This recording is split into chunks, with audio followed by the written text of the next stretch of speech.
أحد من بعدي صدق الله مولانا العظيم.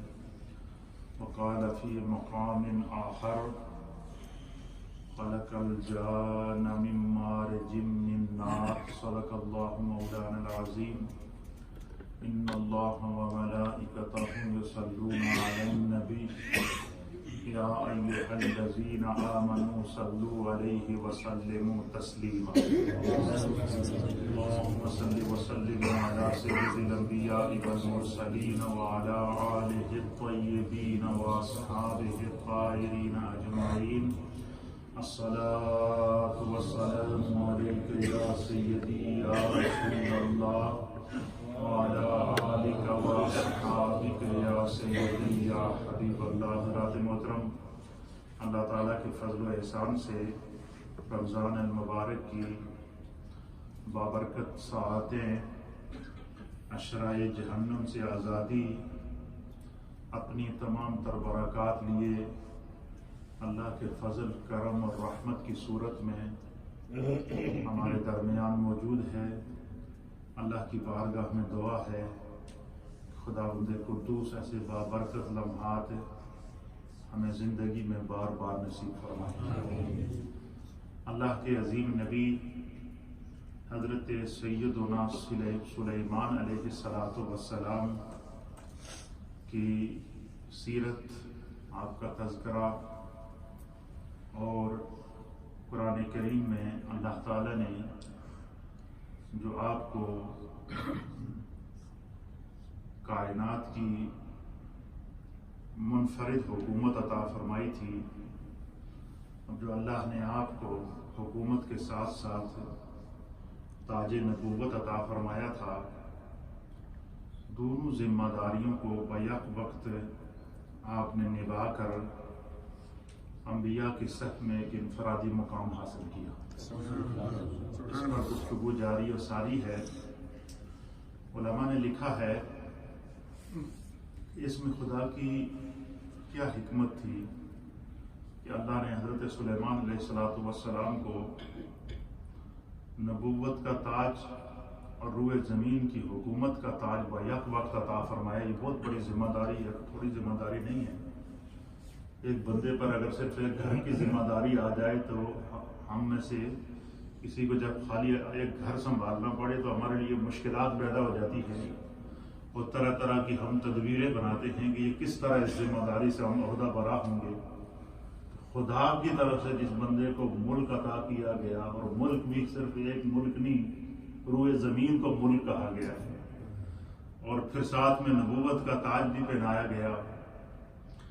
اس کی جہاں اور حکمتیں ہیں، ایک علماء نے حکمت یہ لکھی ہے کہ گویا اللہ تعالیٰ فرشتوں کو یہ بتانا چاہتا تھا کہ اے میرے فرشتو، تم ہی تو کہتے تھے نا کہ یہ انسان زمین کے اوپر خون ریزی کرے گا، فساد بہا کرے گا، اس کو دنیا میں بھیجنے کا کیا مقصد ہے؟ اللہ تعالیٰ یہ بھی دکھانا چاہتا ہے کہ میری اس مخلوق جو اشرف المخلوقات انسان ہے، اس میں سے اللہ کے ایسے ایسے بندے بھی ہیں کہ خداوند قدوس ان پر کائنات کی جتنی بھی بڑی ذمہ داری ڈالے وہ عدل اور انصاف اس زمین پر قائم کرتے ہیں، اور جو حضرت سلیمان علیہ السلام نے قائم کر کے دکھایا. اس سے ایک تو انسان کی عظمت ظاہر ہوتی ہے، وقار ظاہر ہوتا ہے. تو یہ ساری ہر کام کے اندر اللہ نے کسی نہ کسی کام کے اندر جو ہے وہ اپنی حکمت پوشیدہ رکھی ہے. اس سے مقام انسانیت ظاہر ہوتا ہے. اور یہ جو خداوند قدوس نے قرآن میں فرمایا نا کہ لقد خلقنا الانسان فی احسن تقویم، کہ بے شک ہم نے انسان کو جو ہے وہ بہترین صورت میں پیدا کیا. احسن تقویم اس کو عطا فرمائی، تمام مخلوقات سے اس کو اشرف بنایا. تو انسان کو اشرف المخلوقات جو ہے وہ ہر اعتبار سے اللہ تعالیٰ نے ثابت کیا ہے، اور جس کی بہترین مثال جناب سیدنا سلیمان علیہ السلام اور ہمارے پیارے آقا و مولا جناب سید العالمین محمد رسول اللہ صلی اللہ تعالیٰ علیہ وآلہ وسلم اور کم و بیش سوالات انبیاء اور مرسلین ہیں. اللہ تعالیٰ ہمیں پاکان امت کے مرتبے اور مقام کو سمجھنے کی توفیق عطا فرمائے۔ کل کے درس میں نے آپ کی خدمت میں یہ پیش کیا تھا کہ اللہ تعالیٰ نے چونکہ سلیمان علیہ السلام کو روئے زمین کی حکومت عطا فرمائی تھی، تو روئے زمین پر بسنے والی ہر مخلوق کے آپ حاکم تھے، تو زمین پر جس طرح جانور ایک مخلوق ہیں، حیوانات مخلوق ہیں، نباتات مخلوق ہیں۔ نباتات کہتے ہیں یہ جو درخت وغیرہ ہوتے ہیں، ان کو کہتے ہیں پتھر، شجر و حجر، یہ بھی خدا کی مخلوق ہیں، ان کا تعلق بھی زمین سے ہے۔ اسی طریقے سے پانی ہے، سمندر ہیں جتنے زمین کے اوپر، یہ بھی خدا کی مخلوق ہیں، ان کا تعلق بھی زمین سے ہے۔ اسی طریقے سے سمندری جو مخلوق ہے جیسے مچھلیاں ہیں اور جو سمندر کے اندر خدا نے مخلوق پیدا کیا یا اللہ ہی جانتا ہے، یہ بھی اس کی مخلوق ہے۔ پھر اسی طریقے سے جو ہے وہ زمین کے اوپر انسان ہیں، یہ بھی خدا کی مخلوق ہے۔ اور زمین پر اللہ نے ایک اور مخلوق آباد کی ہے جس کو جن کہتے ہیں۔ کیا کہتے ہیں؟ جن کہتے ہیں۔ یہ جن بھی اللہ کی ایک مخلوق ہے، اور یہ اس طرح کی مخلوق ہے کہ جس مخلوق کو جس طرح فرشتے اللہ کی مخلوق ہیں، ہمیں ہمارا اس پر ایمان ہے، لیکن ہم فرشتوں کو دیکھ نہیں سکتے۔ لیکن اس درس میں کئی دفعہ ہم نے آپ کو بتایا ہے کہ حضرت جبریل علیہ السلام کو نبی پاک صلی اللہ علیہ وسلم نے حقیقی صورت میں دیکھا۔ اسی طریقے سے ام المؤمنین سیدہ خدیجہ الکبریٰ رضی اللہ تعالی عنہا آپ فرماتی ہیں کہ میں نے جبریل کا دیدار کیا۔ اسی طریقے سے ام المؤمنین سیدہ عائشہ صدیقہ بنت صدیق رضی اللہ تعالی عنہما آپ فرماتی ہیں کہ میں نے جبریل کا دیدار کیا۔ پھر اسی طریقے سے جو ہے وہ دیگر انبیاء اکرام کے اوپر جو ہے وہ فرشتے نازل ہوتے رہے، اور انبیاء اکرام کو اللہ تعالیٰ نے فرشتوں کا اصل صورت میں دیدار کرایا۔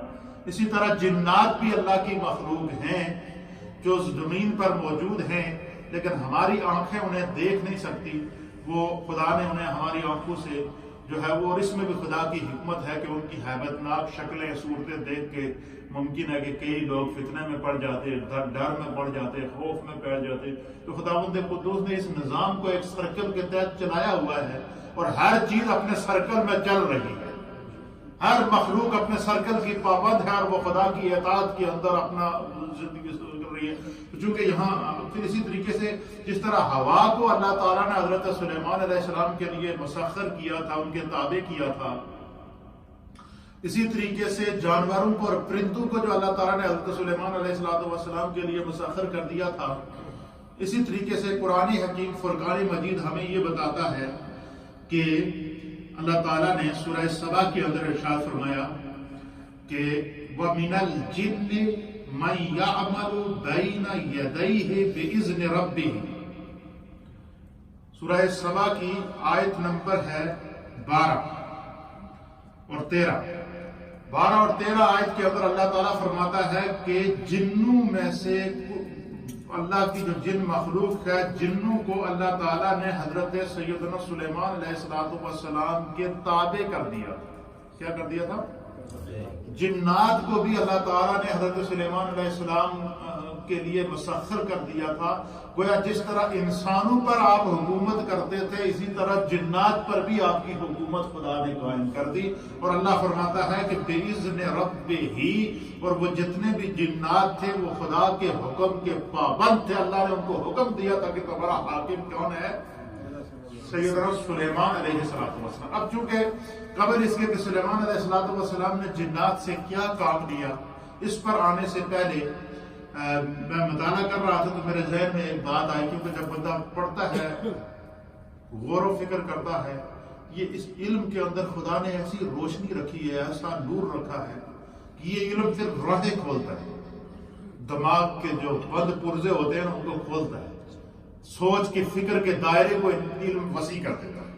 پھر بندہ ادھر نکلتا ہے، ادھر نکلتا ہے، ادھر نکلتا ہے، پھر سوچتا ہے، پھر مختلف تفاسیر دیکھتا ہے۔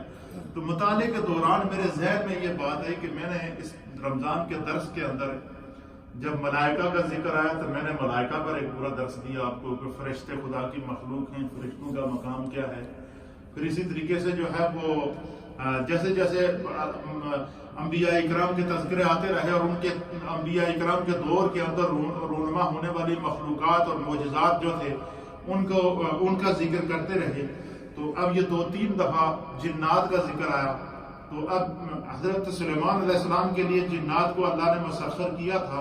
اب میں چاہوں گا کہ تھوڑی سی ہمارے علم کے مطابق ہمیں یہ علم ہونا چاہیے کہ جنات خدا کی جو مخلوق ہے یہ اس کو اللہ نے کب پیدا کیا، یہ اس کا علم بھی ہمیں ہونا چاہیے. تو میں نے مناسب سمجھا کہ جنات کے حوالے سے بھی تھوڑا سا آپ کو ان کا بیک گراؤنڈ بتا دوں. قرآن کریم فرقان میں جس طرح انسان اللہ کی مخلوق ہیں اس کے بارے میں یہ اتنا ایمان لانا ہمارے لیے ضروری ہے کہ جس طرح فرشتے خدا کی مخلوق ہیں، جس طرح انسان خدا کی مخلوق ہیں، اسی طرح جن بھی خدا کی مخلوق ہیں. اس چیز پر ہمارا ایمان لانا ضروری ہے کیونکہ خدا نے انہیں اپنی مخلوق قرار دیا ہے.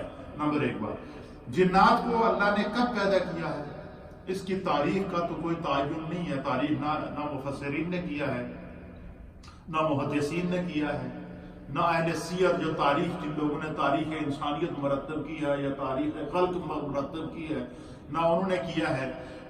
یہ تو تاریخ کا تو تعین کسی میں بھی نہیں ہے. ان کی تاریخ، حقیقی تاریخ تو اللہ ہی جانتا ہے. ہم نے حضرت آدم علیہ السلام کی پوری ہسٹری آپ کے سامنے بیان کر دی، لیکن کوئی بھی یہ دعویٰ نہیں کر سکتے کہ جس دن آدم علیہ السلام جو ہے وہ پیدا ہوئے تو وہ جو ہے وہ اللہ اور اس کے رسول کے علاوہ کوئی دنیا میں اس ہسٹری کو بیان نہیں کر سکتا تھا. تو نبی پاک صلی اللہ علیہ وسلم کو اللہ نے یہ علم عطا فرمایا تھا. تو حضور علیہ الصلوۃ والسلام نے بتایا کہ حضرت آدم علیہ الصلوۃ والسلام کو خداوند قدوس نے جس دن پیدا کیا وہ دن جمعے کا دن تھا. حضور نے جمعے کا دن بتایا ہے کہ جمعے کا دن تھا، لیکن سن اور تاریخ کیا تھی یہ تو خدا ہی جانتا ہے. تو اسی طریقے سے جنات کو اللہ نے پیدا کیا. جیسے قرآن کریم ہمیں یہ بتاتا ہے کہ وَإِذْ قَالَ رَبُّكَ لِلْمَلَائِكَةِ إِنِّي جَاعِلٌ فِي الْأَرْضِ خَلِيفَةً، کہ اللہ تعالیٰ فرماتا ہے کہ فرشتوں سے اللہ نے فرمایا کہ میں زمین پر اپنا نائب، اپنا خلیفہ بنانا چاہتا ہوں. حضرت آدم علیہ السلام کی تخلیق کا ذکر ہے. اسی طریقے سے قرآن کریم فرقان مجید کی سورۃ الرحمن کی آیت نمبر غالباً 15 ہے. نمبر میرا شور نہیں ہے لیکن آیت مجھے ذہن میں ہے، وہ میں پڑھ لیتا ہوں، لیکن میرا خیال 15 نمبر آیت ہے.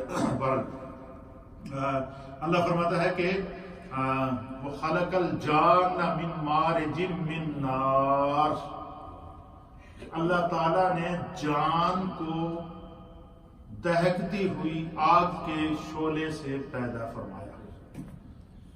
جس طرح انسانیت کے انسان اول کا نام کیا ہے؟ حضرت آدم، اور ان کو ہم لوگ کیا کہتے ہیں؟ بابا آدم، بابا آدم. اسی طرح جنات کا بھی ایک بابا تھا. جب خدا نے اس کو پیدا کیا جنات کا بھی ایک بابا تھا اور اس کا نام تھا جان. کیا نام تھا؟ جس کو اللہ تعالیٰ قرآن میں سورہ رحمان کے اندر فرما رہا ہے وَخَلَقَ الْجَانَّ مِن مَارِجٍ مِّن نَارٍ، کہ اللہ تعالیٰ نے جان کو پیدا کیا، جن کو پیدا کیا. یہ جن سے جان، یہ جان اسی سے جن بنا ہے. کہ جو جنات کا جو سب سے پہلا جو بابا تھا اس کا نام بابا جان تھا. کیا نام تھا؟ اللہ فرماتا ہے کہ میں نے اس کو مارج من نار، دہکتی ہوئی آگ کے شعلے سے پیدا کیا. آگ کے شعلے، جس طرح اللہ تعالیٰ نے حضرت آدم علیہ السلام کو مٹی سے پیدا کیا، اسی طرح اللہ تعالیٰ نے جنات کے جو جنات کا جو سب سے پہلا جو مخلوق ہے، جو بابا ہے، اس کا نام بابا جان تھا. اس کو خداوند قدوس نے پیدا کیا. تو قرآن کریم فرقان مجید کے اندر متعدد مقامات ایسے ہیں کہ جس میں اللہ تعالیٰ نے جو ہے وہ جنات کا ذکر کیا. تو قرآن کریم فرقان مجید کے اندر تقریباً 17 صورتیں ہیں. کتنی صورتیں ہیں؟ 17 صورتوں میں اللہ تعالیٰ نے جن یا جان یا جنہ، یہ 3 الفاظ استعمال کیے اس مخلوق کے لیے. یا تو فرمایا جن، جس طرح فرمایا وَمَا خَلَقْتُ الْجِنَّ وَالْإِنسَ إِلَّا لِيَعْبُدُونِ، یا جان فرمایا جس طرح فرمایا کہ خَلَقَ الْجَانَّ مِن مَارِجٍ مِّن نَارٍ، یا جنہ فرمایا جس طرح کہ سورۃ الناس کے اندر پڑھتے ہیں کہ من الجنۃ والناس. تو جنہ، جن اور جان، یہ 3 الفاظ ان کے لیے استعمال کیے گئے ہیں. تو قرآن کریم میں 17 صورتوں میں اللہ تعالیٰ نے لفظ جن کا، جان کا یا جنہ کا لفظ استعمال کر کے اس مخلوق کا ذکر کیا جسے جن کہتے ہیں، جسے یا جنات کہتے ہیں۔ اسی طریقے سے 17 سورتوں کے اندر 32 مرتبہ 31 آیات کے اندر اللہ تعالیٰ نے جنات کا ذکر کیا ہے۔ قرآن پاک کی کتنی صورتیں ہیں؟ 17 صورتیں ہیں۔ سورۃ الانعام ہے، ہود ہے، سورہ اسراء ہے، سورہ نمل ہے، سورہ سبا ہے، سورہ آراف ہے، سورہ ہجر ہے، سورہ کاف ہے، سورہ سجدہ ہے، سورہ صافات ہے، سورہ فصلت ہے، سورہ زاریات ہے، سورہ جن ہے۔ پوری ایک سورت سورہ جن کے نام سے جو ہے وہ بھی اللہ تعالیٰ نے نازل کی ہے۔ سورۃ الاحقاف ہے، سورۃ الرحمن ہے اور سورۃ الناس ہے۔ یہ کتنی صورتیں ہیں؟ 17 صورتوں کے اندر 32 مقامات ہیں۔ 32 مقامات میں 31 آیات ہیں جن کے اندر خدا نے جنات کا ذکر کیا، اپنی مخلوق کو بیان کیا۔ چونکہ جنات کا ذکر آ گیا تو اس لیے میں نے جنات کا جو ایک ہسٹری تھی جو قرآن کریم نے بیان کی ہے اس کو آپ کے سامنے بیان کر دیا ہے۔ یہ ذہن میں رہنی چاہیے۔ ایک میں نے تمہیدی گفتگو کر دی کیونکہ درس کے دوران جب ذکر آ گیا ممکن ہے کہ میرے ذہن میں یہ تھا کہ آپ میں سے کسی کے ذہن میں بھی یہ سوال آ سکتا ہے کہ آپ نے انسانوں کی ہسٹری بیان کی ہے، جانوروں کی ہسٹری بیان کی ہے، تو جنات کا آپ نے ذکر کیا تو جنوں کو خدا نے کب پیدا کیا؟ تو اس کے بارے میں اتنا ایمان لانا ضروری ہے کہ جنات اللہ کی مخلوق ہیں۔ خدا نے قرآن میں 31 آیات میں جنات کا ذکر کیا ہے اور ان کو اپنی مخلوق قرار دیا ہے، ٹھیک ہے؟ اور اسی طریقے سے 32 مقامات ہیں، 17 صورتوں کے اندر اللہ نے جنات کا ذکر کیا۔ تو اس کا مطلب ہے کہ جن ایک اللہ کی مخلوق ہیں۔ اس مخلوق کو قرآن کریم فرقان مجید فرما رہا ہے کہ اللہ تعالیٰ نے قرآن کریم کی سورہ سبا کی آیت نمبر 12 کے اندر فرماتا ہے اللہ کہ میں نے جنات کو سیدنا سلیمان علیہ السلام کے لیے مسخر کر دیا، کہ جنات کو بھی سلیمان علیہ السلام کے تابع کر دیا۔ اب اس کے کئی جن جو ہے وہ ان کے تابع کر دیے گئے۔ اس کے صاحب روح البیان، تفسیر روح البیان آپ لکھتے ہیں کہ اللہ فرماتا ہے کہ من الجن من یعمل بین یدیہ باذن ربہ، فرمایا کہ کئی جن ان کے تابع کر دیے گئے جو کام میں جتے رہتے تھے، کام میں ہر وقت لگے رہتے تھے، ان کو انہوں نے مصروف رکھا ہوا تھا اور ان کے سامنے ان کے رب کے حکم سے کبھی بھی سرتابی نہیں کرتے تھے۔ کبھی بھی بڑے بڑے سرکش جن تھے لیکن سلیمان علیہ السلام کے خدا نے ان کو تابع کر دیا، جس کا انہوں نے مختلف شعبات زمین کے اوپر قائم کیے ہوتے۔ فلاں نے جنوں کے گروہ کو کہا تم نے یہ کام کرنا ہے اور جب تک میں نہ کہوں سر نہیں اٹھانا، یہ کام کر کے مجھے دکھاؤ۔ اور اسی طریقے سے فلاں جن سے کہا کہ تم نے یہ کام کرنا ہے، تمہاری ذمہ یہ ڈیوٹی ہے، تمہاری ذمہ یہ ڈیوٹی ہے، تمہاری ذمہ یہ ڈیوٹی ہے۔ اور پھر اللہ نے ان کو تابع کر دیا تھا سلیمان علیہ السلام کی، اور اس وقت تک وہ سر نہیں اٹھاتے تھے جب تک کہ وہ ان کو بلائے نہ، اور یا جب تک جو کام ان کے ذمہ انہوں نے لگایا تھا وہ اس کو کمپلیٹ نہ کرے۔ اسی طریقے سے جنات کے اندر بھی بڑے بڑے ہنرمند قسم کے جن موجود ہوتے ہیں۔ جس طرح ہمارے ہاں بڑے بڑے کاریگر ہوتے ہیں، بڑے بڑے سائنسدان ہوتے ہیں، بڑے بڑے جو ہے وہ دنیا میں کتنی ٹائپ کے مکانات بنے ہیں، کتنی ٹائپ کی عمارتیں بنی ہیں، کیا کیا انسان نے اپنے ہاتھوں سے نہیں بنایا، یہ ہے یا نہیں؟ دنیا کو انسان نے، دنیا کا نقشہ انسان نے تبدیل کر کے دکھا دی جو خدا نے انسان کو فن عطا فرمایا۔ اسی طریقے سے جس طرح انسان کے اندر، کسی کے اندر تعمیراتی فن ہے، کسی کے اندر علم کا فن ہے، کسی کے اندر سائنس کا فن ہے، کسی کے اندر، ہر ایک کے اندر، انسان کے اندر کوئی نہ کوئی خدا نے ہنر رکھا ہے۔ اسی طریقے سے جنات جو مخلوق ہیں ان کے اندر بھی اللہ تعالیٰ نے بے شمار ہنر رکھے ہیں۔ ان کے اندر بڑے بڑے کاریگر قسم کے جنات تھے، کئی وہ تھے جو مکانات تعمیر کرنے میں پہاڑوں کے اندر۔ تو جنات کو اللہ تعالیٰ نے، یہ بھی ذہن میں رکھیے گا، جنات کو اللہ تعالیٰ نے انسان کی پیدائش سے پہلے پیدا کیا۔ اس بارے میں ایک روایت میری نظر سے گزری ہے جس کو علامہ جلال الدین سیوطی رحمۃ اللہ علیہ نے تفسیر در منصور کے اندر نقل فرمایا ہے۔ آپ فرماتے ہیں کہ اس آیت کے تحت کہ جب فرشتوں نے کہا نا کہ اللہ تعالیٰ تو انسان کو کائے کے لیے پیدا کرتا ہے، یہ زمین میں خون ریزی پیدا کرے گا، خون پھیلائے گا، خون ریزی کرے گا، قتل و غارت کرے گا، فساد بابا کرے گا۔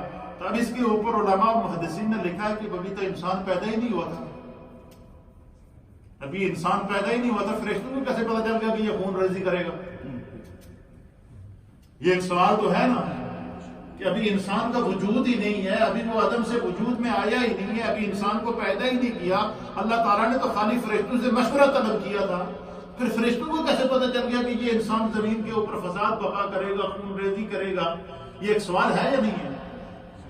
تو اس سوال کا جواب علامہ سیوطی رحمۃ اللہ علیہ نے دیا ہے کہ فرشتوں کو اس طرح پتہ چلا کہ اللہ تعالیٰ نے انسان سے پہلے، آپ نے 2 روایات لکھی. آپ نے لکھا کہ انسان کی پیدائش سے 2000 سال پہلے اللہ نے جنوں کو پیدا کیا. انسان کی پیدائش سے 2000، ایک روایت کے مطابق انسان کی پیدائش سے 4000 سال پہلے اللہ نے جنوں کو پیدا کیا. اور پیدا کرنے کے بعد بابا جان اور ان کی جو اولاد تھی اس کو اللہ تعالیٰ نے زمین کے اوپر بھیجا. زمین کے اوپر یہ جنات کے 2 قبیلے بن گئے آگے ان کی اولاد جب آئی. اور اس میں یہ یاد رکھیے گا کہ جنات کے اندر جس طرح انسانوں کے اندر میل اور فیمیل ہوتے ہیں، اس طرح جنات میں بھی میل اور فیمیل ہوتے ہیں. جنات کی بھی اولاد ہے اسی طریقے سے نبی اکرم صلی اللہ تعالیٰ علیہ وآلہ وسلم کے اوپر جنات کا ایک پورا گروہ ایمان لایا تھا اور آپ نے ان کو وادی جن کے اندر ٹھہرایا تھا جو آج بھی مدینہ طیبہ کے اندر موجود ہے. اور ان جنات نے نبی پاک صلی اللہ علیہ وسلم کی بارگاہ میں عرض کیا تھا کہ آپ ہمیں ایک ایسا علاقہ دے دیں کہ اس علاقے میں کوئی ہمیں نہ چھیڑے اور ہم آپ کے امتیوں کو نہیں چھیڑیں گے. تو نبی پاک صلی اللہ علیہ وسلم نے ان کو وادی جن عطا فرمائی تھی. آج بھی وہاں پر جو ہے وہ باقاعدہ نشانات موجود ہیں.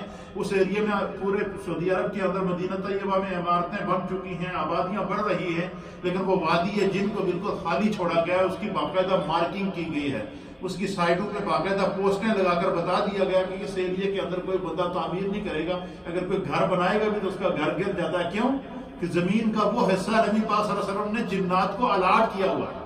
وہاں پر ان کی شادیاں ہوتی ہیں، وہاں پر ان کے اجتماعات ہوتے ہیں. اسی طریقے سے جو ہے وہ جنات کے اندر میل اور فیمیل دونوں ہوتے ہیں.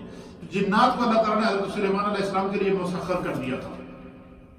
پھر جو ہے وہ صاحب تفسیر روح البیان اور صاحب تفسیر مظہری نے آپ لکھتے ہیں کہ جنات کو کس طریقے سے اللہ نے جو ہے وہ کیا تھا کہ قرآن پاک میں اللہ تعالیٰ اس کو سورہ سبا کے اندر فرماتا ہے کہ اللہ نے جنات کو سلیمان علیہ السلام کے تابع کر دیا. وہ اللہ کے حکم سے ان کے تابع تھے اور ان کے حکم کی تعمیل میں لگے رہتے تھے اور وہ کوئی بھی کام ان کی علاوہ نہیں کرتے تھے. اگر کوئی جن گڑبڑ کرتا، سلیمان علیہ السلام کا کہنا نہیں مانتا، تو خداوند قدوس نے فرشتے مقرر کیے تھے جو ان کو آگ کا عذاب دیتے تھے. جلتی ہوئی آگ میں ان کو سزا دیتے، آگ کے کوڑے ان کو مارے جاتے تھے. جنات کو ان کو باقاعدہ سزا دی جاتی تھی. ان کے لیے ایک عدالت قائم کی تھی انہوں نے. آگ کے کوڑے ان کو لگائے جاتے تھے. تو پھر وہ ڈر کے مارے کیا کرتے تھے کہ وہ سارے کے سارے جتنے جنات تھے، بڑے بڑے سرکش جنات جو تھے، اور جو زیادہ سرکش جن ہوتے ہیں وہ سمندروں کی تہوں میں رہتے ہیں. اس سمندروں کے اندر قرآن پاک اس طرف کرتا ہے کہ وہ غواصی کرتے ہیں، وہ غوطے لگاتے ہیں سمندروں کے اندر. اور سلیمان علیہ السلام نے سمندروں کے بیچ میں رہنے والے جنات سے بڑا کام دیا ہے. وہ آگے آپ کو میں بتاؤں گا جب انہوں نے مسجد اقصیٰ کی تعمیر کرائی جنات سے تو اس میں کیا کیا چیزیں انہوں نے لگائی ہیں، وہ سارا آگے آئے گا. تو کہتے ہیں کہ وہ جب کوئی بھی سرکشی کرتا تو ان کو جب پھر کہتے ہیں کہ آپ کے لیے جو آپ علیہ الصلوۃ والسلام چاہتے، جنات کے جو آپ علیہ الصلوۃ والسلام چاہتے، یعنی سیدنا سلیمان علیہ الصلوۃ والسلام جو چاہتے وہ جنات آپ کے لیے بڑی بڑی عمارتیں بناتے. جس طرح کی عمارات آپ ان کو نقشہ بنا کے دیتے تھے کہ مجھے اس طرح کی عمارت چاہیے اور اس کو اس طریقے سے وہ بنا کر دیتے تھے. پھر کہتے ہیں کہ بڑے بڑے لگن جیسے حوض، یہ جو سلیمان علیہ السلام کی چونکہ آپ کے ساتھ بڑی بڑی ہر قسم کی مخلوق ہوتی تھی تو انہوں نے جنات کو کہا کہ ایسا کرو کہ ایک بڑی بڑی دیگیں تیار کرو جن کے اندر ان کے لیے کھانا تیار کیا جائے اس مخلوق کے لیے. تو انہوں نے کہا جی دیگیں کیسی ہونی چاہیے؟ تو سلیمان علیہ السلام نے کہا جی کہ ایسا کرو بڑے بڑے پہاڑوں میں جاؤ، پہاڑوں کو کور کے، پہاڑوں کو تراش کے ان کے بیچ سے جو ہے وہ ان کی دیگیں بناؤ. تو جنات نے بڑے خوبصورت انداز سے پتھروں کو تراش کے نا پتھروں کی دیگیں بنائی ہوئی تھی. پھر اسی طریقے سے جس میں کھانا کھاتے تھے، کھانا کھانے کے لیے ہمارے یہاں تو پلیٹ استعمال ہوتی ہے نا. اب مجھے بتائیں کہ اتنی بڑی مخلوق جو سلیمان علیہ السلام کے ساتھ چلتی تھی وہ پلیٹوں میں تو ان کے کھانا، اب جنات کو پلیٹ اور ساتھ میں جانور ہر قسم کے ان کے لیے انہوں نے سلیمان علیہ السلام نے ان سے کہا کہ بڑی بڑی وہ پتھروں کی پلیٹیں بناؤ جس کو ہمارے دور میں آج کل جو بڑا ہو اس کو ٹیب کہتے ہیں، اس طریقے سے اس کو جو ہے وہ قرآن کریم فرقان مجید نے ان کو محاریب، تماثیل، جفان اور اس طرح کے ان کے نام دیے کہ یہ اس طرح کی چیزیں، وہ بڑی بڑی انہوں نے تھال، بڑے بڑے ٹب بنائے ہیں، وہ اس طرح تھے، قرآن پاک اس کی مثال دیتا ہے جیسے کہ پانی کے حوض ہوتے ہیں، مسجدوں میں بڑے بڑے حوض بنے ہوتے ہیں نا، آپ دیکھا جو وضو کرنے کے لیے ہوتے ہیں، اس طرح کی بڑی بڑی پلیٹیں انہوں نے پتھروں کی بنائی ہوئی تھی جس کے اوپر وہ باقاعدہ ان کو کھانا کھلایا جاتا ہے۔ پھر اسی طریقے سے جو ہے وہ دوسری سورۃ الانبیاء کی آیت نمبر 81 کے اندر اللہ تعالیٰ فرماتا ہے کہ وَمِنَ الشَّيْطَانِ مَن يَغُصُّونَ لَهُ وَيَعْمَلُونَ عَمَلًا دُونَ ذَلِكَ وَكُنَّا لَهُمْ حَافِظِينَ۔ اللہ فرماتا ہے کہ ہم نے مسخر کر دیا سرکش جنوں کو، کیا کر دیا؟ سرکش جنوں کو جو سمندروں میں غوطہ زنی کرتے تھے۔ سب سے زیادہ سرکش جن تھے وہ کیا تھے؟ سمندروں کے اندر کیا کرتے تھے؟ غوطہ کرتے تھے۔ ان کو سلیمان علیہ السلام کے لیے مسخر کر دیا۔ پھر سلیمان علیہ السلام کے ساتھ جب جن تابع ہو گئے، آپ نے پھر جنات سے کام لیا۔ کیا کیا؟ وہ آج تک زمین کے اوپر وہ تاریخ موجود ہے۔ سب سے پہلے قرآن پاک بیان کرتا ہے کہ سلیمان علیہ السلام نے جنوں سے کیا کام کیا؟ قرآن کہتا ہے من محاریب، کہ آپ کو محاریب، یہ واحد ہے محراب کا۔ محاریب کہتے ہیں کہ بڑے بڑے قلعے، سلیمان علیہ السلام نے جنات کو سے بڑے بڑے قلعے بنوائے، قلعے جن کو ہم اپنی زبان میں بولتے ہیں، ان کو اردو میں قلعے کہتے ہیں۔ بڑے بڑے قلعے بنوائے، پھر اونچی اونچی عبادت گاہیں بنوائیں۔ اچھا، کوئی عبادت کا مطلب آپ مشرق میں بھی جاتے تھے، مشرق میں بھی جاتے تھے، مغرب میں بھی جاتے تھے، شمال میں بھی جاتے تھے، جنوب میں بھی جاتے تھے، چاروں زمین کے حصوں میں آپ جاتے تھے۔ تو آپ نے جنات کی ڈیوٹی لگائی کہ میں جب مشرق میں جاتا ہوں تو آپ فلاں علاقے میں جاؤ، وہاں پر بہت بڑی ایک عبادت گاہ بناؤ، مسجد بناؤ۔ ان سے وہاں بڑی بڑی عمارتیں، عبادت گاہیں بنوائیں۔ پھر ان کے رہنے کے لیے بہترین اور خوشنما محلات اپنے لوگوں کے لیے بنوائے، رہنے کے لیے محلات بنوائے، مکانات جنوں کے ذریعے بنوائے۔ پھر جو ہے وہ فرماتے ہیں کہ تماثیل کہتے ہیں کہ اس کا واحد تمثیل ہے، یعنی جنات کے لیے بڑے بڑے پتھر وغیرہ کے، اس طرح کے پتھر جنات سے آپ نے تراشوائے کہ ان کے اوپر خوبصورت نقاشی کرائی، نقش و نگار کرایا ان پتھروں کے اوپر۔ وہ مجسمہ ٹائپ کے جو پتھر ہوتے تھے ان کے ان سے تراشوائے، وہ کام آپ نے جنات سے لیا۔ پھر قرآن کریم بیان کرتا ہے کہ بعض لوگ کہ قرآن کریم کہتا ہے کہ جفان، کیا کہتا ہے قرآن؟ کہ جفان کہتے ہیں کہ بڑے بڑے لگن، کھانا کھانے کے لیے، جس طرح کہ میں نے آپ کو بتا دیا کہ تالاب ٹائپ کے اس طرح کے بنائے، یہ چیزیں آپ نے ان سے تیار کروائی۔ پھر جو ہے وہ بڑی بڑی اور بھاری بھرکم قسم کی دیگیں، اس کو قرآن کریم نے بیان کیا ہے کہ وہ ان دیگوں کی کیفیت کیا تھی جو اپنی جسامت اور بوجھ کے باعث آسانی سے ادھر ادھر نہیں ہو سکتی تھی، یعنی اتنی بڑی بڑی پہاڑوں کی دیگیں بنوائی ہیں، اور وہ ایک جگہ انہوں نے سیٹ کی ہوتی تھی، اسی کے نیچے وہ آگ جلاتے تھے، اسی پر کھانا بناتے تھے، اسی کو مخلوق میں وہ لنگر تقسیم ہوتا تھا، لنگر سلیمانی چلتا تھا، بس یہ سمجھ لیجیے۔ پھر جو ہے وہ برادری، پھر کہتے ہیں کہ ان جنات میں سے جو حضرت امام فخر الدین رازی رحمۃ اللہ علیہ لکھتے ہیں کہ ان جنات میں سے جو حضرت سلیمان علیہ السلام کی فرما برداری میں کوتاہی کا مظاہرہ کرتا، اسے آگ کے عذاب کا مزہ چکھایا جاتا تھا، سزا دی جاتی تھی اس کو، اور اللہ تعالیٰ نے ایک فرشتہ اس کے اوپر مقرر کر رکھا تھا۔ پھر کہتے ہیں کہ جن حضرت سلیمان علیہ 9 عمارتوں کا ذکر جو ہے وہ قرآن کریم فرقان مجید کے اندر اس طرف اللہ نے اشارہ دیا، اور مفسرین نے 9 عمارتوں کے نام لکھ کر بتائے ہیں کہ 9 بڑی بڑی عمارتیں جن کو اللہ تعالیٰ نے حضرت سلیمان علیہ السلام کے ذریعے جنات سے بنوایا۔ 9 وہ بڑی بڑی عمارتیں تھیں، عمارتوں سے مراد یہ کہ 9 بڑے بڑے شہر آپ سے بنوائے، اور ان میں سے ایک عمارت ہے، ان کا نام بھی مفسرین نے لکھا۔ انہوں نے حضرت سلیمان علیہ السلام نے ایک عمارت جنات سے بنوائی جس کا نام تھا بیت الرب۔ کیا نام تھا؟ ابھی بھی یروشلم کے اندر وہ عمارت موجود ہے، بیت الرب کے نام سے وہ۔ وہ عمارت جو تھی اس کی طوالت 60 ایکڑ پر مشتمل تھی. 60 ایکڑ دی ایک عمارت تھی, 60 ایکڑ لمبی تو 60 ایکڑ چوڑی. تسی سارے زمیندار لوگ تو پتہ ہے ایکڑ کتوں کہتے ہیں کلے نو.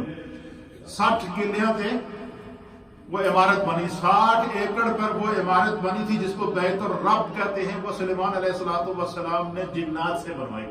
60 ایکڑ لمبی عمارتیں آپ نے جنات سے بنوائی. پھر ایک عمارت تھی جس کا نام تھا بیت الملک. یہ یروشلم کی فیصل ہے, یروشلم کے اندر موجود ہے. پھر یروشلم کی فیصل ایک عمارت تھی, وہ بھی کئی ایکڑ پر مشتمل تھی, وہ بھی جنات سے بنوائی. حاسور نامی ایک عمارت تھی, وہ بھی کئی ایکڑ پر مشتمل تھی, وہ بھی جنات سے آپ نے بنوائی. اور اسی طریقے سے مجد نامی ایک عمارت تھی جو آپ نے بنوائی. جازر نامی ایک عمارت آپ نے بنوائی. ان عمارتوں کے آپ نے نام رکھے ہوئے تھے. بیت ہورون, یہ آپ نے جو ہے وہ عمارت بنوائی, یہ بھی کئی ایکڑ کے اوپر تھی. پھر اسی طریقے سے جو ہے وہ تدمر کے نام سے آپ نے عمارت بنوائی. اور پھر اسی طریقے سے آپ چونکہ روئے زمین کے بادشاہ تھے, روئے زمین کے اوپر جتنے سمندر کی تاہوں میں پہاڑوں میں آگے پیچھے سے جب خزانے جو جنات نکال کے لاتے نا, ان خزانوں کو رکھنے کے لیے آپ نے خزانہ گائیں, جس کو آج کل ہمارے دور کے اندر کیا کہتے ہیں, بینک کہتے ہیں. بینک آف انگلینڈ ہے یا نہیں ہے. اور اسی طریقے سے جو ہے وہ جو بڑے بڑے بینک ہوتے ہیں جن کے اندر حکومتی دولتیں رکھی جاتی ہیں, جیسے کہ پاکستان کا بینک نیشنل بینک ہے, بینک آف انڈیا ہے, بینک آف انگلینڈ ہے. ہر ملک کا اپنا جو سرکاری بینک ہوتا ہے جس کے اندر حکومت کا سارا خزانہ موجود ہوتا ہے. اسی طریقے سے آپ نے بڑی بڑی خزانہ گاہیں بنوائی ہیں, وہ بھی جنات سے تعمیر کرائی جو کئی ایکڑ کے اوپر مشتمل تھی. یہ سب جنات سے آپ نے کام لیا سلیمان علیہ السلام نے. پھر اسی طریقے سے سواریوں کے لیے مقامات, یعنی گھوڑوں کے استقبال, اونٹوں کے باندھنے کی جگہیں, اس طرح بڑی بڑی چراگاہیں آپ نے بنوائی جنات سے. وہ جتنے جنات آپ کے تابع تھے نا, اب وہ فری میں بیٹھتے تو کوئی نہ کوئی گڑبڑ کرتے تو آپ نے سب کو کام سے لگایا ہوتا. کسی کو کہا تو نے جو خزانہ گاہ بنانی ہے, کسی کو کہا کہ تو نے بیت الرب بنانا ہے, کسی کو کہا کہ تو نے جو ہے وہ فلاں عمارت بنانی ہے, تم لوگوں نے فلاں عمارت بنانی ہے, تم نے فلاں عمارت بنانی, سارے اس کے اندر مصروف تھے. اور پھر ساتھ میں یہی نہیں کہ خالی عمارت بنانی, ان کو یہ بتاتے تھے کہ اس میں یہ پتھر لگانا ہے, یہاں سے پتھر لا کر لانا ہے, یہاں سے پتھر لا کر لانا ہے, اس جگہ سنگ مرمر کا پہاڑ ہے, وہاں سے سنگ مرمر نکال کے لانا ہے, اس جگہ تانبے کا پہاڑ ہے, وہاں سے تانبا نکال کے لانا ہے, اس جگہ لوہے کا پہاڑ ہے, وہاں سے ہر چیز کو اللہ تعالیٰ سلیمان علیہ السلام کے لیے منکشف کر دیا تھا. اپنی انگوٹھی کے اوپر دیکھتے تھے کہ فلاں جگہ تانبے کا پہاڑ ہے, فلاں جگہ لوہے کا پہاڑ ہے, فلاں جگہ سنگ مرمر کا پہاڑ ہے, فلاں جگہ جو ہے وہ مختلف قسم کے پتھر ہیں. تو وہ جنات کو بھیجتے تھے کہ وہ اس پہاڑ کو توڑ کے وہاں سے پتھر لے کر آؤ, اس پہاڑ کی یہ عمارت بناؤ, اس پتھر کی یہ عمارت بناؤ, اس پتھر کی یہ عمارت بناؤ. اس طریقے سے آپ نے دیکھا کہ پوری دنیا میں کہتے ہیں کہ سب سے بہترین اور خوبصورت جو شہر ہے وہ یروشلم بنا ہے. اور جو اس کی پرانی عمارات ہیں وہ آج بھی موجود ہے. سلیمان علیہ السلام کے دور کی بنی ہوئی عمارات آج بھی وہ موجود ہے. وہ ساری کی ساری, صرف ایک نہیں بلکہ آپ نے, یہ تو وہ تھا کہ جو عمارتیں آپ نے بنوائی. پھر اسی طریقے سے کہتے ہیں گھوڑوں کے استقبال آپ نے بنوائی. پھر جو ہے وہ 505 رئیس تھے. اب یہ سنیے کہ ایک ایریے کے اندر 505 رئیس تھے. کتنے؟ 505 رئیس کے معنی ہے کہ 505 سردار رہتے تھے. رئیس سردار کو کہتے ہیں. اور ہر ایک کا اپنا قبیلہ سے, ہر ایک کا کیا تھا, اور 505 رؤساء تھے, ان میں سے ہر ایک کا اپنا قبیلہ تھا. تو آپ نے پھر جنات کو کہا کہ جڑے 505 خاندان قبیلے ہیں, اور ہر قبیلے کا ایک سردار ہے, اور آگے ہر قبیلے کے آگے پتہ نہیں ہزاروں کی تعداد میں ان کی, مطلب ہے کہ ہمارا ہم میں سے ہر ایک آدمی کسی نہ کسی خاندان سے قبیلے سے تعلق رکھتا ہے نا. آپ میں سے مجھے ہر ایک کو معلوم ہے کہ ہمارا خاندان کتنا بڑا ہے, کہاں تک پھیلا ہوا ہے. ٹھیک ہے نا. یہ جو گجرات ہے, گجرات کو گجرات کیوں کہتے ہیں تو ہمیں تو پتہ ہی ہے نا. اس وجہ کہ یہاں پر گجر فیملی آباد ہے زیادہ ہے. اس بنا پر انہوں نے اپنے نام سے گجرات اس کا ضلع رکھا ہے. اسی طریقے سے جو ہے وہ جس علاقے میں رہتا ہوں کشمیر میں، ہمارا پورا ضلع ہے، اس کا نام ہے ضلع سدنوتی. کیا نام ہے؟ سدنوتی. اس کو اس لیے کہتے ہیں کہ میرا تعلق خود خاندان سدنوتی سے ہے، سدن قبیلہ اس کو کہتے ہیں، سردار ہیں. انہوں نے اپنے نام کا وہاں کا پورا ضلع بنوایا ہوا ہے. اس طریقے سے 505 رئیس تھے، 505 سردار تھے، 505 قبائل تھے، جو ہر ایک قبیلے کے آگے ہزاروں بندے تھے. تو سلیمان علیہ السلام نے کہا یار خدا نے مجھے جو ہے وہ روئے زمین کی حکومت دی ہے، اور یہ سارے سردار میرا احترام بھی کر دے، عزت بھی کر دے، تو میں کیوں نہ ہر قبیلے واسطے ایک ایک شہر بنوا دے، ہر قبیلے کے لیے ایک ایک بستی آباد کر دوں. آپ نے پھر جنات کا اجتماع کیا. جنات کا اجتماع کرنے کے بعد حضرت سلیمان علیہ السلام نے جنات سے کہا کہ 505 جو رئیس ہیں، 505 قبائل ہیں، ان قبائلوں کے لیے مجھے 505 کے قریب جو ہے وہ شہر چاہیے، علاقے چاہیے، بستیاں چاہیے جن کے اندر ان کو آباد کرنا. تو پھر سلیمان علیہ السلام نے ان کو نقشہ بنا کے دیا. ہر قبیلے کے اندر اتنے افراد ہیں، ان کے لیے اتنے گھر بنانے ہیں، یہ فلاں قبیلے کا آبادی ہوگی، یہ فلاں قبیلے کی آبادی ہوگی. ان 505 قبائل کو آپ نے اس فلسطین میں چاروں طرف، یہ جو آج کا فلسطین ہے اور یروشلم ہے اسرائیل جس کو بولتے ہیں، فلسطین اور اسرائیل کے چاروں طرف ان 505 خاندانوں کو، 505 قبائل کو آپ نے آباد کیا. ہر ایک کے لیے الگ شہر بنوایا، ہر ایک کے لیے الگ بستی بنوائی، ہر ایک کے لیے خوبصورت اور ایک ہی طرز کے گھر بنوائے. جیسے ہمارے انگلینڈ کے اندر آپ دیکھیں، جس علاقے کے اندر ہم رہ رہے ہیں اس علاقے کا نقشہ ایک ہے، اس پورے علاقے میں ایک ہی طرز کے گھر ہیں یا نہیں؟ کوئی بندہ یہ نہیں کہہ سکتا کہ گھر فرنٹ، باہر اس کا فرنٹ وہی ہوگا، بے شک آپ اندر سے اس کے جتنی مرضی کنسٹرکشن کرتے ہیں کرتے رہے، لیکن اس کی فرنٹ، اس کا جو فیس ہے اس کو آپ چینج نہیں کر سکتے. یہ سب سے پہلا یہ نقشہ حضرت سلیمان علیہ السلام نے پیش کیا. آپ نے 505 قبائل کو آباد کر کے ہر قبیلے کے لیے الگ بستی بنوائی، ان کے لیے ایک طرز کے گھر کا نقشہ بنا کے دیا جنوں کو، اور کہا کہ خالی یہی نہیں، آپ نے فرمایا کہ کیونکہ یہ علاقے تھے، یہ سارے سردار لوگ ہیں، سردار قبیلے کا تعلق ہے، خاندانی لوگ ہیں، اور سب مجھ پر ایمان لائے ہوئے ہیں اور اللہ کی یہ پیاری مخلوق ہے. تو ایسا کریں کہ ان کے لیے ایسی خوبصورت بستیاں بنائیں، ایک ہی نقشہ ہو، ایک ہی فیس ہو، ان کا ایک ہی طرح کے گھر ہوں. پھر آپ نے فرمایا کہ ان کی بنیادوں کے اندر سنگ مرمر لگایا جائے، پھر ان کے اوپر بڑے بڑے پتھروں کو تراش کے لگایا جائے. پھر چاروں طرف جب وہ اس پورے ایریے کے اندر جہاں آج فلسطین ہے، یہاں یروشلم ہے، یہاں پر اسرائیل کا جو شہر جو آج آباد ہے یروشلم کے اندر، یہ مسجد اقصیٰ کے ارد گرد کا جتنا ماحول ہے، یہ سارے اس پورے کے اندر 505 گاؤں بنائے گئے، بستیاں بنائی گئی، شہر بنائے گئے، ان کی روڈیں نکالی گئی. وہاں پر پورے ہر جو اس دور کے اندر جو زندگی کی سہولتیں تھیں وہ ساری آپ نے یہ شہر جنات سے تعمیر کرایا. تعمیر کرانے کے بعد پھر آپ نے جنات کا اجتماع کیا اور آپ نے کہا جی کہ میں یہ چاہتا ہوں کہ اب چونکہ آبادی بہت زیادہ ہو گئی ہے، اب اس آبادی کے لیے جتنیاں یہاں آبادیاں ہیں اور جتنا خوبصورت یہ کم از کم 500 سے زائد جو شہر بنائے گئے ہیں، جو بستیاں بنائی گئی ہیں، ان کے لیے ایسی شایان شان ایک مسجد بھی ہونی چاہیے. پھر آپ نے مسجد اقصیٰ کی تعمیر شروع کر دی. اکثر لوگ یہ سمجھتے ہیں، ممکن ہے کہ آپ کے علم میں بھی ہو، ہم تو یہ سمجھتے ہیں کہ مسجد اقصیٰ کی تعمیر سلیمان علیہ السلام نے کرائی ہے. یہی سنا ہوگا نا آپ نے، اقصیٰ کی سلیمان علیہ السلام نے تعمیر کرائی ہے، لیکن مسجد اقصیٰ کی سلیمان علیہ السلام نے دوسری تعمیر کرائی ہے، پہلی نہیں.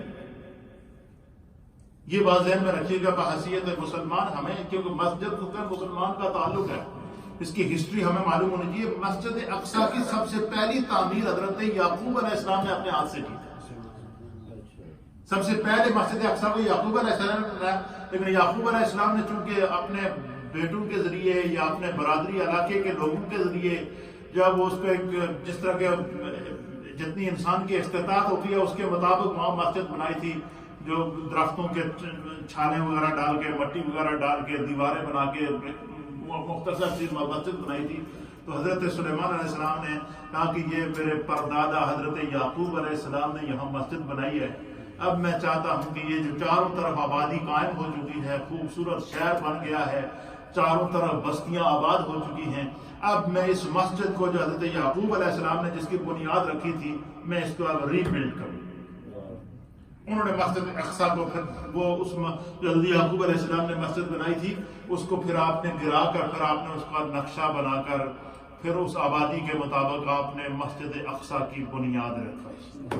مسجد اقصی کی جب آپ نے بنیاد رکھی تو اس کے بارے میں مفسرین اکرام اور محدثین نے لکھا ہے کہ حضرت سلیمان علیہ السلام نے بیت المقدس کی جو تعمیر نو کی ہے، اس کو علامہ ابن عساکر نے تاریخ دمشق کے اندر نقل فرمایا ہے، قصص الانبیاء کے اندر نقل فرمایا ہے۔ آپ فرماتے ہیں مسجد اقصی کے اوپر میں مختصر سی بات کر کے پھر انشاءاللہ ختم کرتا ہوں۔ بڑی دلچسپ بات ہے، اس لیے آپ کو تھوڑا سا سننا پڑے گا، جب نہ سنیا نے پھر بھی زبردستی سنا سکتا۔ حضرت سلیمان علیہ السلام کو بیت المقدس کی علامہ ابن عساکر لکھتے ہیں تاریخ دمشق کے اندر، اور اسی طریقے سے جو ہے وہ صاحب تفسیر مظہری نے جلد نمبر 8 اور صفحہ نمبر 21 کے اوپر نقل فرمایا ہے۔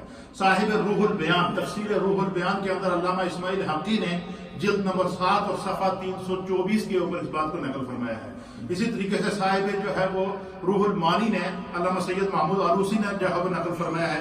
آپ فرماتے ہیں کہ حضرت سلیمان علیہ السلام کو، میں ان کی عبارت آپ کو پڑھ کے سنا دیتا ہوں تاکہ آپ کو سمجھنے میں آسانی ہو جائے گی، کہ حضرت سلیمان علیہ السلام عبارت کا خلاصہ آپ کے سامنے پیش کرتا ہوں کہ حضرت سلیمان علیہ السلام کو بیت المقدس کی تعمیر نو کی سعادت حاصل ہوئی، اور تعمیر اول اس کی حضرت سیدنا یعقوب علیہ السلام کے ہاتھوں سے سر انجام پائی تھی۔ اس ضمن میں حضرت ابو ذر رضی اللہ تعالیٰ عنہ بیان کرتے ہیں کہ نبی اکرم صلی اللہ تعالیٰ علیہ وسلم کی محفل لگی تھی، صحابہ اکرام حضور علیہ السلام کی مجلس میں بیٹھتے تو سرکار دو عالم صلی اللہ علیہ وسلم نے خود مسجد اقصی کی تاریخ کو بیان فرمایا، تو یعنی سرکار دو عالم صلی اللہ علیہ وسلم نے خود اس منظر کو خود بیان فرمایا کہ بیت المقدس کو جو ہے وہ اللہ تعالیٰ نے جو ہے وہ پیدا فرمایا، اللہ تعالیٰ نے بیت المقدس کو جو ہے وہ یعقوب علیہ السلام اور سلیمان علیہ السلام کے ذریعے بنوایا ہے۔ پھر فرماتے ہیں کہ حضرت داؤد علیہ السلام کا جب وصال ہوا تو حضرت سلیمان علیہ السلام آپ کی مسند آرا ہوئے اور خدا نے آپ کو روئے زمین کی حکومت عطا فرمائی، تو آپ نے سرکش جنوں کو جمع کیا، جڑے زیادہ تگڑے تھے نا انہوں نے جمع کیا، سرکش جنوں ان کو جمع کیا۔ جمع کرنے کے بعد ان کے اندر ڈیوٹیاں تقسیم کی۔ پہلے مسجد اقصی کا آپ نے نقشہ بنایا کہ میں اس طرح کی مسجد ہے، اس سے پہلے کیا 500 کے قریب وہ بستیاں آباد کر چکے تھے وہاں پر۔ پھر آپ نے مسجد اقصی کا نقشہ بنایا، نقشہ بنانے کے بعد پھر جنات کا اجتماع کیا، سرکش جنوں کو بلایا، دوسرے جنات کو بلایا، پھر ان کی ڈیوٹیاں انہوں نے کیا کی تقسیم کی۔ تقسیم کرنے کے بعد فرمایا کہ ہر گروہ کو کام سونپا، ہر ایک کو الگ ڈپارٹمنٹ دیا کہ تیرے ذمہ تو نے مسجد کا یہ کام کرنا ہے، تیرے ذمہ یہ ہے، تیرے ذمہ بنیادیں کھودنا ہے، تیرے ذمہ فلاں پہاڑ سے پتھر لانا ہے، تیرے ذمہ فلاں پہاڑ سے پتھر لانا ہے، یہ تیرے ذمہ فلاں پہاڑ سے پتھر لانا ہے۔ پھر حضرت سلیمان علیہ السلام نے فرمایا کہ ان میں سے کام تقسیم کر دیا۔ پھر فرمایا کہ پہلے سلیمان علیہ السلام نے جنوں اور سرکش جنوں کو بھیجا، اور بھیجنے کے بعد انہیں کہا کہ آپ نے اپنی انگوٹھی میں دیکھا کہ اللہ کا گھر بنانا ہے اور گھر بھی شایان شان ہونا چاہیے، تو آپ نے کہا کہ پھر اس کے لیے ذرا پتھر بھی ذرا اچھا خوبصورت ہونا چاہیے۔ آپ نے اپنی انگوٹھی کے اندر دیکھا تو خداوند قدوس نے آپ کو بتایا کہ فلاں پہاڑ جو ہے وہ سنگ مرمر کا پہاڑ ہے، فلاں پہاڑ کے اس کے اندر سوائے سنگ مرمر کے اور کوئی پتھر ہے ہی نہیں۔ آپ نے پھر بلایا جنہاں دے جڑے بڑے پتھر توڑنے والے جڑے بڑے کاریگر تھے ان کو بلایا۔ بلانے کے بعد آپ نے ان سے کہا کہ وہ فلاں پہاڑ ہے، وہاں آپ لوگ چلے جائیں، میں خود بھی آؤں گا تمہیں چیک کرنے کے لیے۔ اس پہاڑ کے اندر جتنا سنگ مرمر ہے سارے کا سارا نکالو، بڑے بڑے پہاڑوں کی صورت میں نکالو، اس کو خوبصورت انداز سے تراشو، تراشنے کے بعد اس کی فنشنگ کرو، فنشنگ کرنے کے بعد جب وہ بالکل ریڈی ہو جائے تو پھر اس کو اٹھا کر لاؤ۔ پھر وہ پورے پہاڑ سے سنگ مرمر لایا گیا۔ پھر آپ نے سنگ مرمر کی چٹانوں سے شہر کہتے ہیں سنگ مرمر کی چٹانوں کے ساتھ اور اس شہر کی اور مسجد اقصی کی بنیادیں رکھوائی۔ مسجد اقصی کی بنیادوں میں آپ نے کیا سنگ مرمر لگوایا۔ پھر آپ نے جو ہے وہ کہتے ہیں کہ 12 محلے مسجد کے ارد گرد بنائے۔ کتنے؟ پہلے تو بستیاں آباد کی، ہر رئیس کو اس کے خاندان کے مطابق گھر بنا کر دے دیے. اب مسجد اقصی کے ارد گرد جو جگہ تھی وہاں پر آپ نے کیا کیا؟ لکھتے ہیں کہ 12 محلے آپ نے، علامہ اسماعیل حقی کہتے ہیں کہ 12 محلے بنائے، ہر محلے میں ایک قبیلے کو بسایا تاکہ مسجد کی گرد آبادی رہے. ہر محلے میں ایک قبیلے کو بسایا، اور یہ وہ قبائل تھے جن کو بنی اسرائیل کے 12 قبیلے کہتے تھے. بنی اسرائیل کے 12 قبائل تھے. حضرت یعقوب علیہ السلام کی اولاد میں کتنے بیٹے تھے؟ 12 بیٹے تھے، اور ہر بیٹے کی آگے کیا تھی؟ اولاد تھی. تو بنی اسرائیل کے 12 قبائل تھے، اور ان 12 قبائل کو آپ نے مسجد اقصی کے ارد گرد جو ہے وہ ان کے لیے 12 قبائل کے 12 بستیاں بنائی، وہ تیار کیے. پھر جب شہر کی تعمیر سے فارغ ہو گئے تو پھر آپ نے فرمایا کہ مسجد بنانا شروع کر دیا. پھر مسجد کے لیے آپ نے چیزیں لانے کا حکم فرمایا. اس کے بارے میں فرمایا کہ آپ نے فرمایا کہ اس مسجد کی بنیادوں میں ہم نے سونا، چاندی، یاقوت، سچے موتی، خوشبوئیں، روئے زمین کے اوپر اللہ نے جو خزانے پیدا کیے ہیں وہ میں نے مسجد اقصی کی دیوار میں لگائے. اور اس کا آپ نے ریزن یہ پیش کیا، جنات کو بھی بلایا اور اپنی جو مخلوق تھی سب کو بلا کر کہا کہ اللہ نے مجھے روئے زمین کی حکومت دی ہے، خدا نے مجھے نبی بنا کر بھیجا ہے. اب میں چاہتا ہوں کہ میں جس طرح کے اللہ نے مجھے بادشاہ دی ہے، میں اس کی شایان شان خدا کا گھر بناؤں. اور خدا کے گھر کے لیے حضرت سلیمان علیہ السلام کہتے ہیں کہ میرا ذہن یہ کہتا ہے کہ روئے زمین کے اوپر اللہ نے جو خزانے پیدا کیے ہیں، روئے زمین پر اللہ نے جو انعامات پیدا کیے ہیں، ہر چیز مسجد اقصی کی دیوار کے اندر موجود ہو. پھر آپ نے جنات کو بلایا، جنات جمع ہوئے. آپ نے جنات میں سے بعض کی ڈیوٹی لگائی کہ تم ایسا کرو کہ تم سمندروں کے اندر تم غوطے لگاتے ہو، غواص ہو، تم سمندروں کی تہوں میں چلے جاؤ اور سمندروں کی تہوں میں جتنے موتی موجود ہیں وہ نکال کے لاؤ. سمندروں کی تہوں میں موتی موجود ہیں وہ نکال کے لاؤ. پھر آپ نے کہا کہ پہلے پتھر اور گارے کے مکانات بناتے تھے. آپ نے فرمایا کہ مسجد اقصی کی دیواروں میں گارا نہیں لگانا ہے، گارا بارش ہوگی، پانی ہوگا تو نکل جائے گا. میں چاہتا ہوں کہ مسجد اقصی کی دیوار میں کچھ اور ایسی چیز لگائی جائے جو آج پہلے تو کچے مکان ہوتے تھے نا، پھر ہم زمانے نے ترقی کی تو آپ پکے مکان بناتے ہیں. اس میں کیا کرتے ہیں؟ سیمنٹ لگاتے ہیں، پلاسٹر کرتے ہیں، ہر طرح کی جو وہ کرتے ہیں.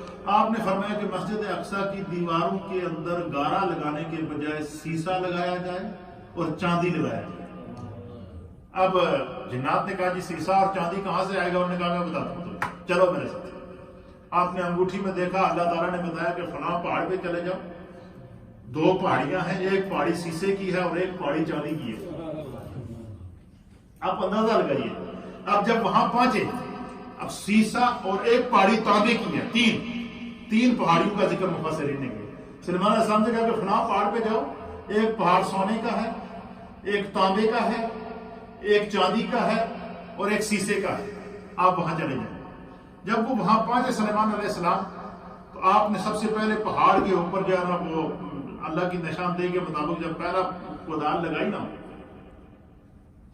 تو خداوند قدوس نے ایک پہاڑ سے چاندی کا چشمہ نکالا، جس طرح پہاڑ سے پانی کا چشمہ نکلتا ہے.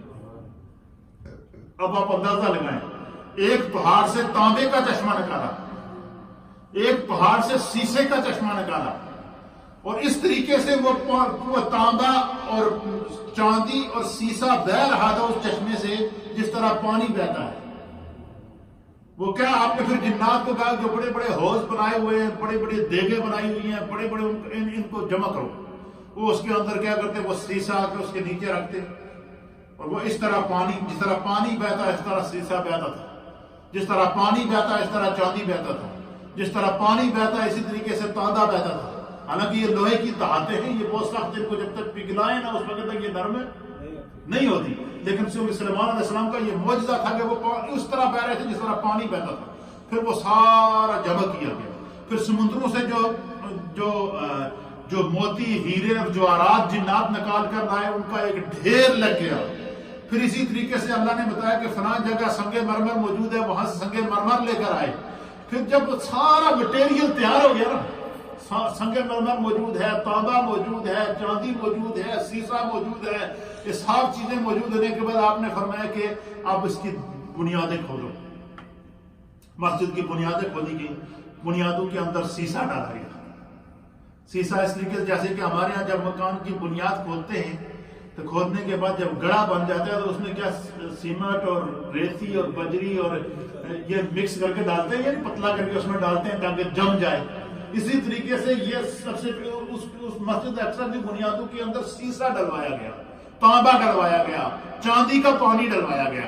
اور وہ پھر جب ڈل گیا نا وہ اس طریقے سے اس کے اوپر جم گیا، جس طریقے سے جیسے ہمارے یہاں سیمنٹ کرنے کے بعد کچھ دیر چھوڑے تو خشک ہو جاتا ہے اور سخت ہو جاتی ہے.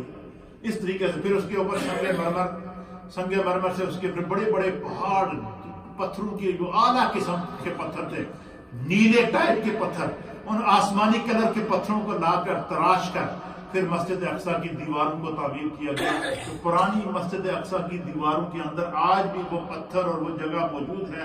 جو لوگ مسجد اقصی گئے ہیں وہ اس کے اوپر باقاعدہ لکھا ہوا ہے کہ یہ بنائے جنات ہے، یہ جنات کے ہاتھوں کی تعمیر کی ہوئی مسجد ہے. تو حضرت سلیمان علیہ السلام نے پھر جو ہے وہ اس کو تعمیر کرایا. اور پھر کہتے ہیں کہ جب وہ مسجد تعمیر ہو گئی نا مکمل طور پر، سنگ مرمر، تانبا، سیسا اور اس کے علاوہ چاندی، یہ ان کی دیواروں کے اندر گارے کی جگہ، سیمنٹ کی جگہ یہ چیزیں لگائی ہیں. بالکل جب اس کی فنشنگ ہو گئی، خوبصورت ہو گئی، تو آپ سلیمان علیہ السلام نے فرمایا کہ سمندر سے جو ہیرے، موتی، جواہرات یہ نکال کے لائے ہو، اس کے ساتھ اس کی دیواروں کو سجاؤ، اس کی نقاشی کرو. اس کے چھت کے اندر، اس کی دیواروں کے اندر مینا کاری کی گئی، اس کے اندر ہیرے لگائے گئے، جواہرات لگائے گئے، سونا لگایا گیا. جتنی اس دور کے اندر اللہ کے انعامات کی نعمتیں تھیں وہ ساری کی ساری اس کے اندر کیا کر دی گئی؟ لگا دی گئی. وہ لگانے کے بعد جب وہ مسجد بالکل ریڈی ہو گئی، سجاوٹ ہو گئی، تیار ہو گئی، پھر آپ نے جناب علی کیا کیا کہ آپ نے، مفسرین نے لکھا ہے کہ 10,000 اس دور کے زبور کے قرہ پوری زمین سے بلائے. کتنے؟ 10,000 قرہ جو زبور پڑھتے تھے اور تورات پڑھتے تھے، جو تورات اور زبور کے حافظ تھے، 10,000 کی تعداد میں وہ بلائے اور ان کی ڈیوٹی لگائی کہ آپ میں سے 5,000 وہ ہیں جو دن کو تلاوت کریں گے اور 5,000 وہ ہیں جو رات کو تلاوت کریں گے، اور 24 گھنٹے یہاں پر زبور تلاوت کی جائے گی اور تورات کی تلاوت کی جائے گی. یہ آپ نے باقاعدہ وہ پھر آپ نے کیا کیا کہ مشرق مغرب روئے زمین سے تمام جو وہ لوگوں کو بلایا. بلانے کے بعد 10,000 اس میں قرہ تھے. اس کو بلانے کے بعد پھر آپ نے خطبہ دیا کہ یہ جو گھر ہے یہ خدا نے بنوایا ہے، یہ اللہ کا گھر ہے. جو بندہ اس کے ساتھ خیانت کرے گا یا اس کی دیواروں سے کوئی سونا، چاندی، ہیرے، جواہرات کوئی چیز نکال کے لے جائے گا تو اس کے اوپر خدا کا عذاب آئے گا. یہ خدا کا گھر ہے، اس کی حفاظت، ہم خدا کی مخلوق ہے، ہم نے اس کے اندر عبادت بھی کرنی ہے اور اس کی حفاظت بھی کرنی ہے. فرمایا کہ مفسرین نے لکھا ہے کہ حضرت سلیمان علیہ السلام کا جب وصال ہو گیا تو اس وقت تک بھی جنات مسجد کے کام میں لگے ہوئے تھے. پھر آپ کو جب آپ مسجد تیار ہو گئی نا، آپ نے اللہ سے دعا کی، لوگوں کو بتا دیا، سب لوگوں کی دعوت بھی کی اور لوگوں کو بتا دیا کہ اس مسجد کی عبادت کریں، کے اندر اللہ کی عبادت کریں. تو پھر آپ نے دیکھا کہ اسرائیل علیہ السلام آ گئے. تو آپ نے اسرائیل سے کہا کہ میں بالکل تیار ہوں، میرے ذمہ جو اللہ نے ڈیوٹی لگائی تھی وہ کر دی ہے، لیکن ایک بات اس کے اوپر مفسرین نے ایک اور بات لکھی ہے. وہ یہ لکھی ہے کہ حضرت سلیمان علیہ السلام جس جگہ بھی عبادت کرتے تھے نا، جہاں سجدہ دیتے تھے، وہاں خدا ایک درخت نکال لیتا تھا. پھر وہ درخت بولتا تھا. آپ اس درخت سے پوچھتے تھے کہ تجھے اللہ نے کیوں پیدا کیا؟ کیا کرتے تھے؟ تو وہ درخت یہ کہتا تھا کہ میرے پھل کھانے سے اس بیماری کی شفا ملتی ہے، میرے پتے استعمال کرنے سے اس بیماری کی شفا ملتی ہے، میری جڑوں کا چھلکا استعمال کرنے سے اس بیماری کی شفا ملتی ہے. سلیمان علیہ السلام ڈائری پہ لکھ لیتے تھے، اس درخت کو کٹوا کر اس میں سے کیا کرتے تھے؟ وہ چیزیں نکال دیتے تھے، وہ علاج نکالتے تھے. پھر آپ نے مسجد اقصی تعمیر ہونے کے بعد جب نماز پڑھی نا، نماز پڑھ کے فارغ ہوئے، سجدہ دیا، تو وہاں اللہ نے ایک درخت پیدا کیا. اس درخت کو سلیمان علیہ السلام نے پوچھا کہ تجھے اللہ نے کیوں پیدا کیا؟ اس نے کہا جی میں جس گھر میں پیدا ہوتا ہوں اس گھر میں ویرانی آ جاتی ہے. اس درخت نے کیا کہا کہ میں جس گھر میں پیدا ہوتا ہوں اس گھر میں کیا آتی ہے؟ آپ نے کہا میں سمجھ گیا کہ میرا آخری وقت آ گیا. کیا فرمایا؟ میں سمجھ گیا ہوں کہ میرا آخری وقت آ گیا ہے. تو حضرت سلیمان علیہ السلام نے اسے کہا کہ اچھا ٹھہرو، پھر میں مجھے تیاری کرنے دو. آپ نے پہلے جنات کو بلایا، نے کہا پہلے اس درخت میں کپو نا. کاٹنے کے بعد آپ نے کہا اس کا ایک بڑا عصا بنا، بڑا لمبا عصا بنایا، مضبوط موٹا. وہ عصا بنا کر وہ عصا کا سہارا لے کر آپ کھڑے ہوئے. اسرائیل علیہ السلام آ گئے. آپ نے اسرائیل علیہ السلام سے کہا کہ میری روح قبض کرو، لیکن شرط یہ ہے کہ میں اس عصا کے سہارے کھڑا رہوں، کیونکہ میں نے کچھ کام مسجد کے جنات کے ذمہ لگائے ہیں. ان کو اگر پتہ چل گیا کہ میرا انتقال ہو گیا تو یہ بھاگ جائیں گے، کام ادھورا رہ جائے گا. آپ نے کیا فرمایا کہ کام ادھورا رہ جائے گا، لہٰذا میری موت کو ان پر ظاہر نہیں کرو، میری روح قبض کر لو. آپ وہ عصا کا سہارا لے کر کھڑے رہے، روح آپ کی قبض ہو گئی. 1 دن نہیں، 2 دن نہیں، 3 دن نہیں، 4 دن نہیں، 1 سال تک آپ کھڑے رہے. روح قبض ہے، 1 سال تک اس عصا کے سہارے پہ کھڑے رہے. قرآن کریم فرقان مجید اس منظر کو بیان کرتا ہے سورۃ الصاد کی آیت نمبر 21 کے اندر اور آیت نمبر 22 کے اندر، اور اسی طریقے سے جو ہے وہ پھر اسی طریقے سے آگے جا کر اللہ تعالیٰ نے دوسری صورتوں کے اندر بیان فرمایا کہ اس عصا کو 1 سال کے بعد دیمک لگی. کیا لگی؟ دیمک لگی. اور دیمک نے اس کو کیا کہتے ہیں؟ سیمک کہتے ہیں. ہاں، دیمک لگی. اور دیمک کے بعد دیمک نے اس کو جب کاٹنا شروع کیا، جب وہ اندر سے کھاد کاٹتی رہی. جب وہ خالی ہو گیا نا، جب وہ عصا کمزور ہوا تو وہ عصا جب گرا نا، سلیمان علیہ السلام زمین پر گرے اس وقت، کیونکہ آپ کا 1 سال پہلے روح قبض ہو چکی تھی. اس 1 سال کے دوران آپ نے مسجد اقصیٰ کا جتنا کام باقی تھا وہ جنات نے اس کو کمپلیٹ کر دیا. پھر آپ نے یہ جو اتنی خوبصورت مسجد بنائی، یہ 453 سال تک اسی بنا پر، اسی تعمیر پر، اسی طرح رہی. کتنی؟ 453 ایئرز حضرت سلیمان علیہ السلام کی تعمیر کی ہوئی مسجد اسی طرح رہی. اس کا نقش و نگار، اس کا سونا، اس کا جواہرات، اس کی سنگ مرمر، اس کا سیسا، اس کی چاندی، ہر چیز 453 سال تک اسی طریقے سے رہی. 453 سال کے بعد ایک ظالم بادشاہ تھا جس کا نام تھا بخت نصر. اس نے حملہ کیا، پورے شہر کو تہس نہس کر دیا. بیت المقدس کو، وہ جو مسجد بنائی تھی سلیمان علیہ السلام نے، اس مسجد کو گرایا اس نے. پھر اس کے اندر مسجد کو شہید کیا. اس کے اندر جو سونا، چاندی، جواہرات اور ہیرے وغیرہ لگے تھے اس کو لوٹا. اور لوٹنے کے بعد جو ہے وہ 70 سال تک بیت المقدس وہ مسجد اسی حالت میں رہی.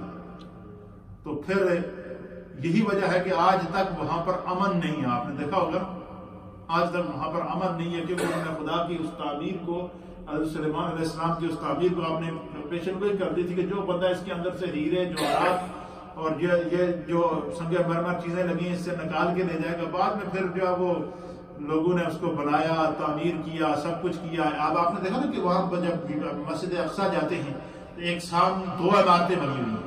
ایک عمارت وہ ہے کہ جو سامنے ڈوم سا بنا ہوا خوبصورت سا، اور ایک پرانی ہے. پرانی جو عمارت ہے وہ بنائے سلیمانی کے اوپر ہے. اور یہ جو نیا جو بنا ہے جس کے اوپر ڈوم بنا ہوا ہے، یہ وہ جگہ ہے جہاں سے سرکار دو عالم صلی اللہ علیہ وسلم جب معراج کی گئے تھے، یہاں سے جو ہے وہ آپ چڑھ کے آسمان کی طرف گئے. یہ اس کی نشاندہی کر رہے ہیں. مسجد کا ہے، یہ مسجد سے الگ ہے. یہ مسجد اقصیٰ نہیں ہے، مسجد اقصیٰ دوسری ہے. یہ جو بنی ہوئی ہے آپ کو گنبد سے بنا خوبصورت لگ رہا ہے، یہ ڈوم اس چیز کی نشاندہی کر رہا ہے جہاں سے نبی پاک صلی اللہ علیہ وسلم آسمانوں پر چڑھ کر گئے تھے. یہ مسجد اقصیٰ کی اور سلیمان علیہ السلام کی مختصر سی روایات تھی. اس کو میں نے 3 درسوں میں وہ بھی بڑے مختصر کر کے کمپلیٹ کیا ہے. جو ضروری باتیں میں نے مناسب سمجھی آپ کی خدمت میں پیش کر دی، وہ حیثیت مسلمان ہمیں اس کا علم ہو جائے. چلو ٹائم نہیں ہے، کل کسی درس میں دے دوں گا. مقبوضہ کشمیر